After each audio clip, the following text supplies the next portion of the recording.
What's going on, everybody? Sabus here, back in Vermintide 2, and today we are doing my level 15 tutorial for Victor Saltspire, and we are starting out with Witch Hunter Captain.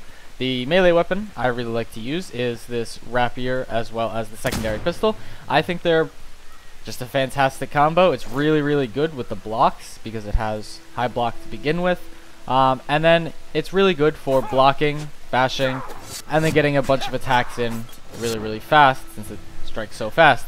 It's really good against unarmored opponents, goes through them quite easily and hits multiple of them. It's not so good against armored, as you can see. Unless you're swinging at the head, you will not be doing any damage. If you stab, however, at the head, you're doing a lot more damage. Same thing with the body. So dealing with armor, you're going to have to stab, and you're going to be a little bit more slow. However, with unarmored, you can just go in, spam left click, and cut them all down. He's really good against unarmored opponents. Secondary weapon, the ranged weapon, I like the brace pistols. I think they're absolutely fantastic against armor and just-in-case situations. They do massive amounts of damage to armor, as you can see here. And unarmored. Of course, that was a critical shot. That's not actually how much it does. But it's really good against armored. 2 shots usually kill a storm vermin. 3 if you're unlucky and you hit him in like the leg. Unfortunately, these don't have legs, so I can't do that. And at range, they do carry their damage, which is really nice. You can see. Still does a pretty decent amount of damage. Not fantastic. Obviously, you're going to lose damage at range, but that's to be expected. The other thing, though, you also do have this secondary pistol with, you can see, do have this secondary pistol. Now, it does not function like the regular brace pistols. As you can see here, 275 damage versus 2,925. In the beta, this was this. It was the same thing.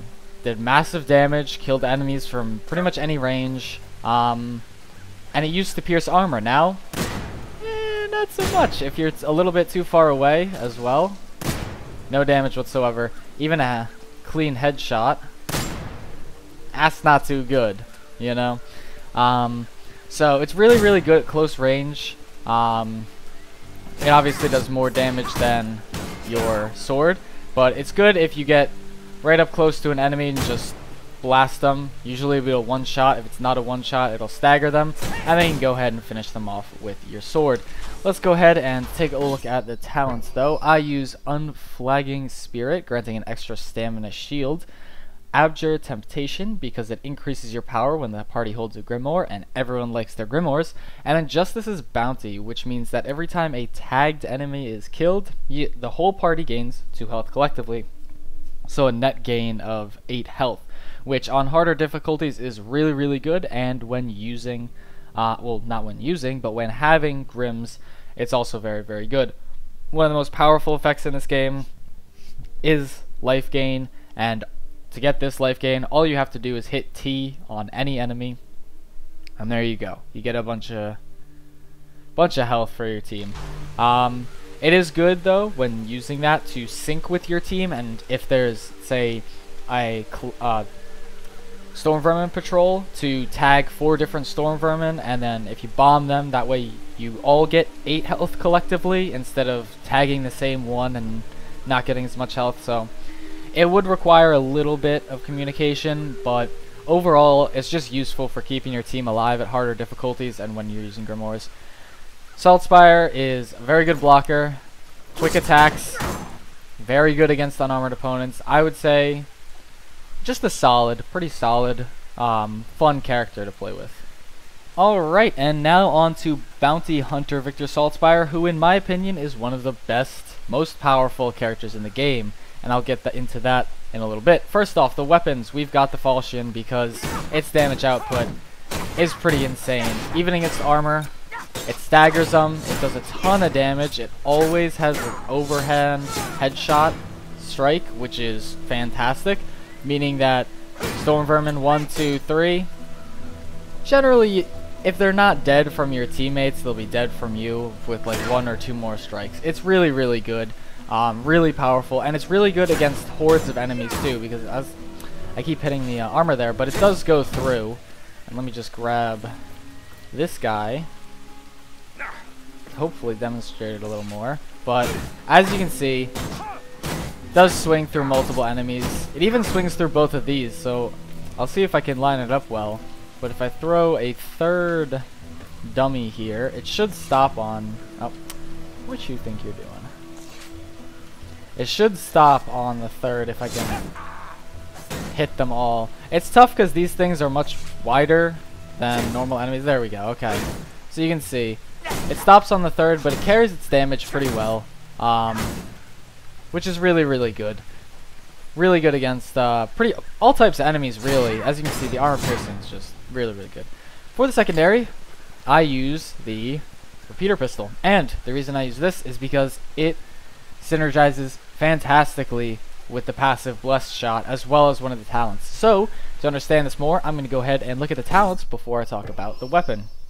For Blessed Shots, guaranteed ranged critical hit every 10 seconds or on a melee kill, which is super, super good.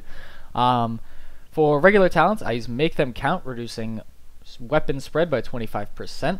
Crippling Strike increases the power boost of critical hits by 25%, meaning I do more per critical. And then Prize Bounty. Shots affected by Blessed Shot consume no ammo, meaning every time that this bar in the bottom left, see it reloading now, I can't reload my weapon because it didn't take any ammo because it was affected by Blessed Shot. Now, the reason that I use this is not for the single shot. I never use the single shot. I only do this, and you'll see why here. So I've got 3 enemies here, right?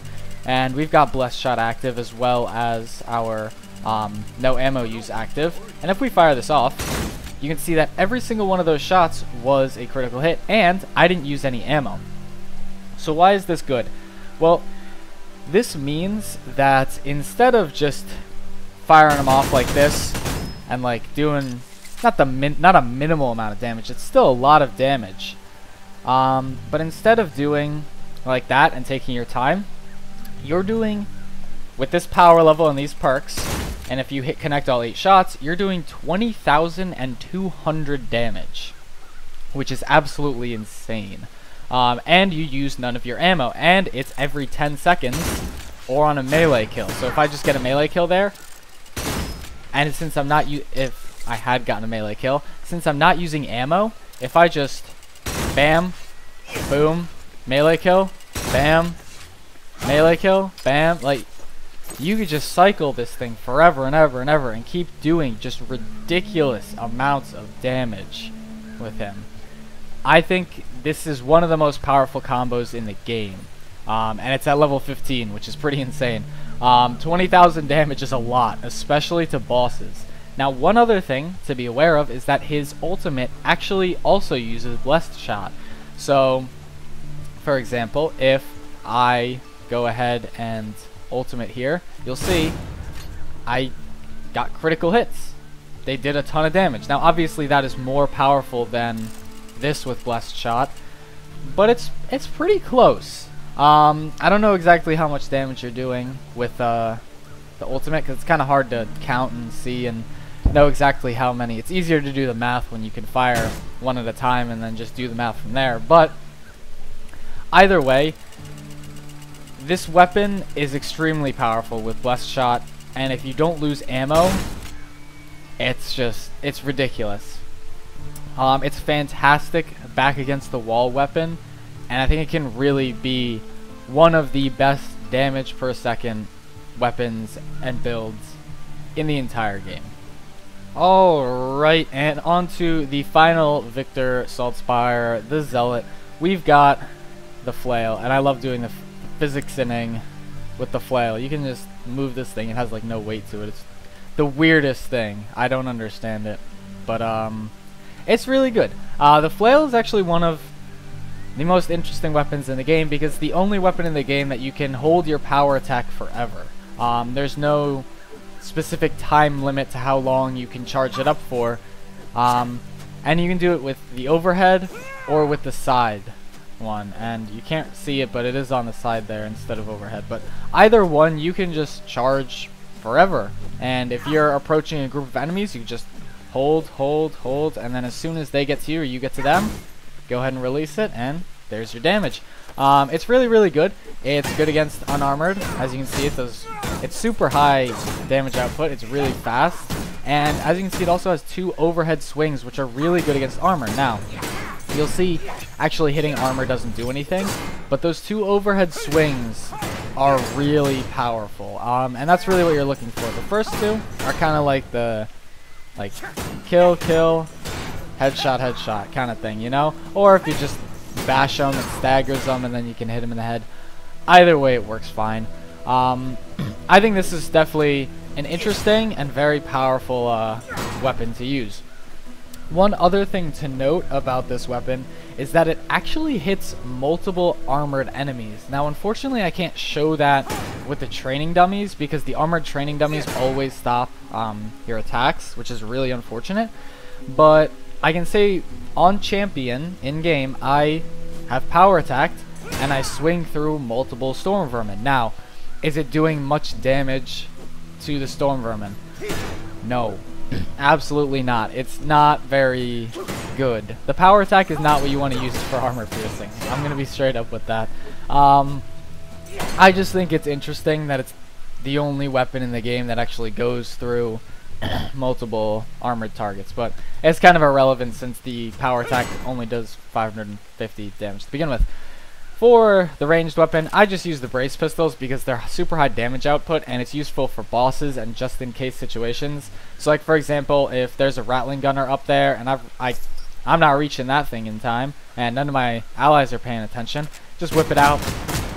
It's dead. Switch back, start going crazy with your melee weapon again. He doesn't really have any supporting traits for ranged weapons, so there's not really much of a point in trying to main or trying to use them often. So I just use it as a just-in-case measure if I need it. And it's good against bosses. It has a super high damage output, you know, as you can see. Doing that much damage, it's a lot. It really is. So it's pretty useful for just high damage output. Now let's go ahead and look at the traits. I keep hitting the wrong button. For the first talent, I use Saint of Battle, increasing critical hit chance by 5%, meaning that just do more damage 5% of the time. That's useful, right? Then I use Suppress Pain, reduces damage taken by 25% while below 50 health. This is just useful because he's a super aggro character, and later on I think this will be really, really good once you start gaining temporary health with kills or however you want to do it. And it just lets him survive longer at higher difficulties and survive hordes a little bit better if he's low on health. Next thing I use, Holy Crusader. Fiery Faith also increases power boost of critical hits by 10% per 25 health missing. Okay, so that's a lot of words, but essentially every time you lose 25 health, you'll just gain power for your critical hits. More damage, more better. I keep saying that, but it's how it is. More damage, more better with some of these characters. So just increasing his damage lets him hit more enemies, lets him kill more enemies. It's just overall really, really useful. Holy Fervor, oh my gosh, I can't speak sometimes. Holy Fervor is really useful with this stuff because if he gets low on health and then use Holy Fervor, you just charge in there and output just so much damage because he's attacking so much faster. He's doing more critical damage. Overall his power has increased. So this is just really, really good. And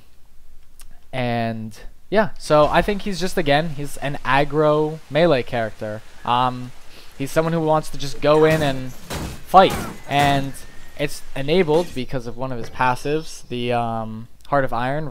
He resists death on taking lethal damage, and it doesn't heal you at all, but when you're at quote-unquote 0 health, you can get hit once and he resists the death, and then he can keep fighting without going down. Now this thing, you can see in the bottom left, it's there. It takes forever to recharge, so it's not like you can just keep resisting death over and over and over and never die. That's not how it is. I don't believe it has a time on here, but it takes a really long time. So you do want to be careful, but it's really, really useful because it's kind of a wake-up call, like, hey, you're almost dead, like, pay attention. But it's really useful. Overall, aggro, really good at mobs, really good at armor. He's like an all-around just good DPS. Thank you all for watching. I hope you enjoyed. Go ahead and discuss down in the comments below. I will be coming out with weapon reviews hopefully next, or maybe just what build I think is best for each character at level 15. But again, thank you all for watching. Hope you enjoyed, and I'll see you all next time.